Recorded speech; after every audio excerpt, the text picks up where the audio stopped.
Unha parte importante da cultura galaico-portuguesa cantaba a Nosa Señora. Hoxe, da man do grupo Manseliña, imos falar de Afonso X, de cantigas de Santa María, de troveiros, de instrumentos musicais.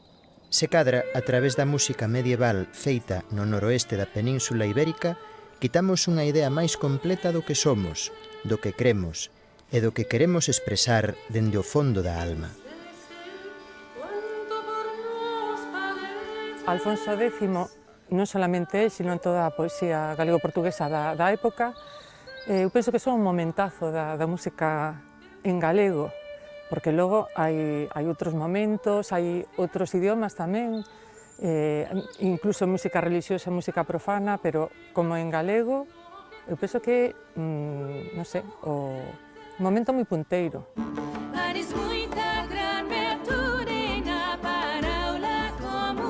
Todo o mundo que fai música medieval quere facer Afonso X, pero ten moitísima tirada a súa música, moitísima difusión, incluso máis da que tivo na súa época. De feito, el se pasa unha boa parte, diríamos a última parte da súa vida, moi entregado a esta tarefa de facer as cantigas, os libros de cantigas, que son 4, cada vez máis voluminosos, cada vez máis cantigas e cada vez os volúmenes son máis especiais porque teñen tamén máis miniaturas e así. Pero finalmente, como o seu sucesor non lle interesaba en absoluto o proxecto, pois se quedaron en nada. El deixou un volume en Sevilla, que foi onde el morreu, con idea de que polo menos as pezas adicadas ás festividades da Virxen se seguisen facendo ali. Pero entre a circunstancia de que o libro é, non sei, totalmente inmanexable e logo eso, pois que o seu sucesor non lle interesou ni nada, pois quedou ali un tempo e logo pasou outro tempo al Escorial, totalmente caeu no olvido. E en cambio, desde o século XX, mitad do século XX, como, non sei se dicirche, pero casi son o hit parade da música medieval. Pero en cambio, todo de Alfonso X está moi cuidado, moi ben escrito, consérvanse nada menos que 4 volúmenes. Bueno, non está mal. 400 e pico cantigas, e son moita música.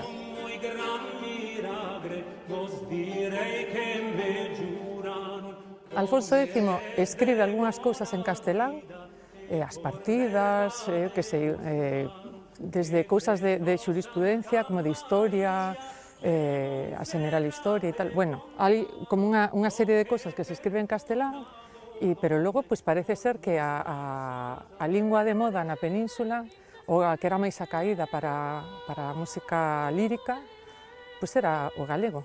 Igual que noutros países, por exemplo, na zona de Francia, pois o occitano, non? Era a lingua punteira. Entonces, nada, Alfonso X, pois nada, un máis. Como hoxe en día hai grupos que, bueno, son de aquí, pero cantan en inglés, porque senón non terían saída ninguna, pois igualmente acaban chegando á corte de Alfonso X estranxeiros, bueno, cando digo estranxeiros, pois igual é de Aragón, o sea que tampouco son tan estranxeiros, pero claro, obviamente pois se suman á moda, ¿no? que cantar en galego.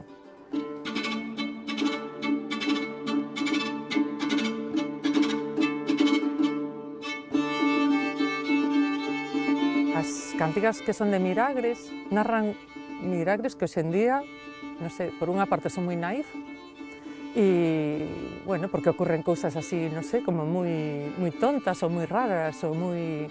Bueno, pois poño, por exemplo, o famoso da araña, que, nada, pois é un cura que está consagrando e entonces caelle unha araña no cáliz. Pero bueno, pues nada, dice, nada, pues como estou aquí en misa, pues non pode estar aquí a araña. Entonces nada, se traga a araña e a araña pasa lle aí o corpo e se lle ve o trasluz que está ali a araña. E por fin consigue que Santa María lle quite a araña que lle sae pola uña. Unha vez lle cae a araña, cae outra vez no cáliz e a volve a comer. Bueno, pues nada, milagres deste tipo sea tan raros, ¿no? Un pouco surrealistas para a nosa época.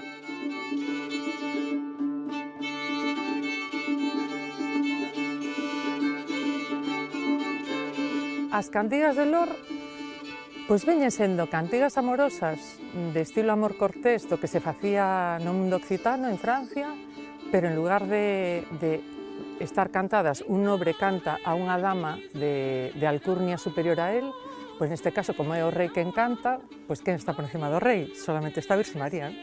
pero todo o demais, todos os códigos, todos os tópicos e todos os, non sei, a linguaxe amorosa das cantigas de amor está trasladada ás cantigas de loor. Veñen sendo o mesmo, solo que é rei hacia a Virxe.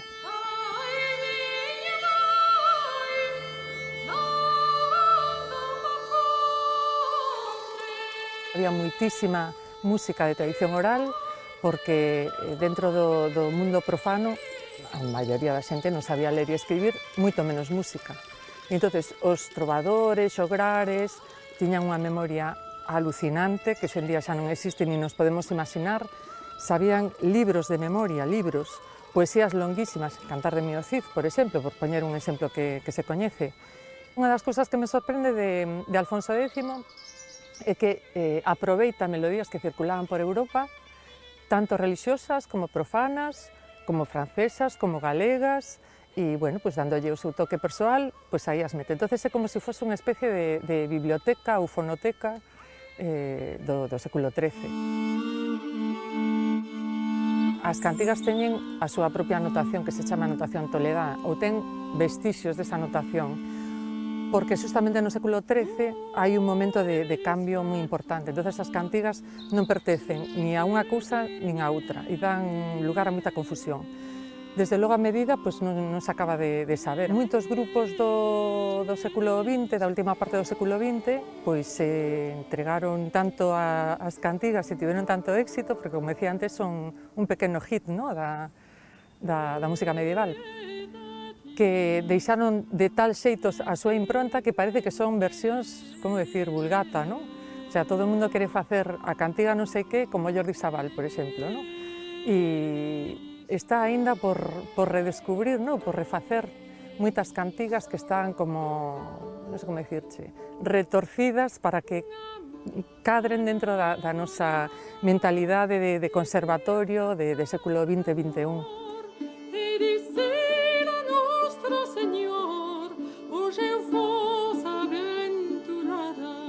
Alfonso X, desde o punto de vista musical, é coñecido polas cantigas de Santa María, pero ese é un proxecto que leva el, que dirixe el, non todas as cantigas as escribeu el.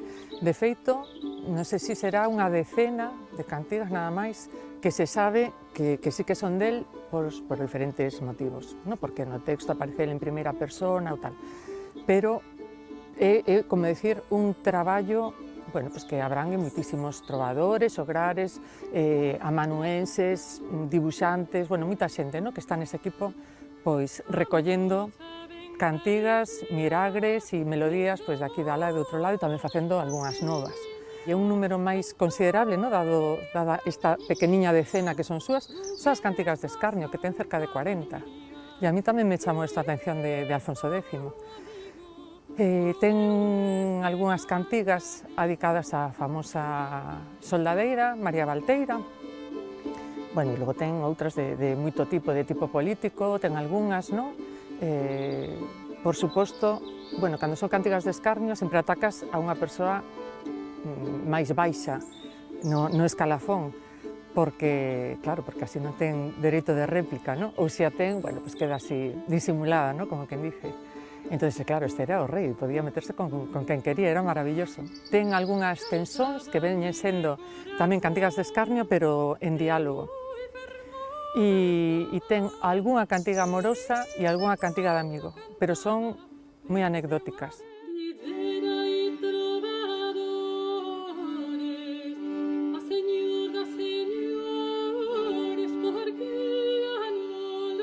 Fixemos un primeiro disco, que por certo gravamos aquí en San Xoanciño, no que intentamos buscar, como decía antes, que abusouse un pouco da música andalusía, entonces eu pensei, tal vez, onde hai que buscar é na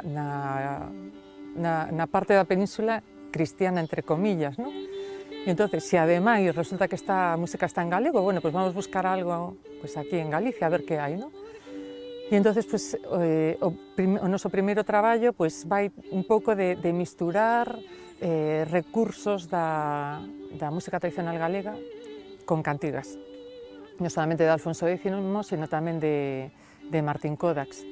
Entón, isto quere dicir que cando hai lagoas, por exemplo, non sabemos como é o ritmo, bueno, pois a ver como quedaría unha muiñeira, a ver se cadra ben co texto e non queda unha cousa aí que digas ti disparatada, non? Bueno, pois se funciona, pois por que non, unha muiñeira. Que instrumentos utilizamos? Bueno, pois para acompañar unha muiñeira que mellor cunha pandeireta, non? Entón, darlle pois como outro aire, máis daqui, por decirlo de alguna maneira.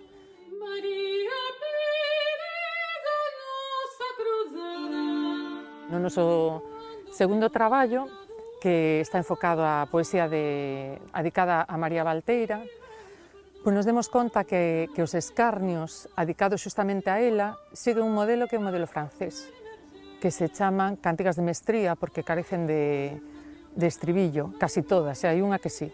As que teñen estribillo son máis peninsulares, as que non teñen, pois parece ser que son de modelo occitano. E entonces, pois nada, pois dixen, pois o que aquí non se poda solucionar, pois vamos mirar que música hai de trovadores franceses e occitanos. E temos a tremenda sorte que a Biblioteca Nacional Francesa ten, pero todo colgado en rede. Entonces, hoxe en día, non tes que ir a comprar tal libro con tal transcripción, sabes directamente ao manuscrito antigo e o miras ali, maravilloso, podes poñelo grande, bueno, é unha maravilla. Entonces, nada, a partir de aí, pois fixemos o traballo, sempre con instrumentos de aquí e con percusión de aquí, e bueno, e incluso temos atopado algún romance tradicional que narra un milagre de Santa María. Mira ti por donde, eu encontrei ata 5, aquí en Galicia, seguramente haberá máis. Hai un moi bonito que a Virxe e o Cego, ese está moi expandido en Galicia, que nada, que son a Virxe, o Neno Jesús e San José, que, bueno, pues que fuxen de Egipto. E entonces pues, paran nun lugar onde hai un cego que está, bueno, na súa horta. Entón, en algunhas cantigas, pues, está ali, pues, ten árbores frutais, algúns son manzanos, outros son laranxeiras, outros tal. E entonces, pues, lle piden para refrescárense, ¿no? E o cego, como era tan bo, pues, dalles unha laranxa e a Virxen curalle a ceguera, ¿no? Por exemplo, ese é moi bonito, e ese é un romance tradicional aquí, super espallado, cántase moito polo tempo de Nadal.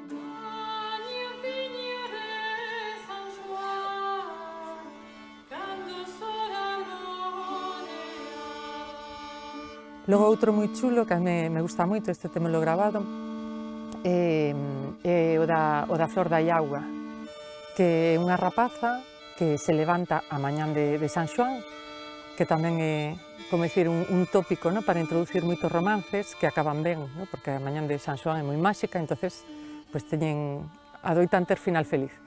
E entonces pues, a rapaza vai, escoita o seu nome e tal, entonces pues, vai á fonte. Cando unha muller vai á fonte, é que vai ligar, non vai á fonte e nada máis, sino que vai a un encontro amoroso. Pero neste caso, en vez de encontrarse cun mozo, pues, atópase unha señora aí moi ben vestida e se queda pues, a rapaza maravillada. Ela levaba unha xerra e entonces pues, colle a auga e a muller convertelle a xerra, que era de cristal, convertella en unha xerra de ouro. Entonces isto é unha metáfora, porque todos os recipientes veñen sendo pues, metáforas dos vientres femeninos. Entonces o que quere decir é que a súa descendencia pois vai mellorar.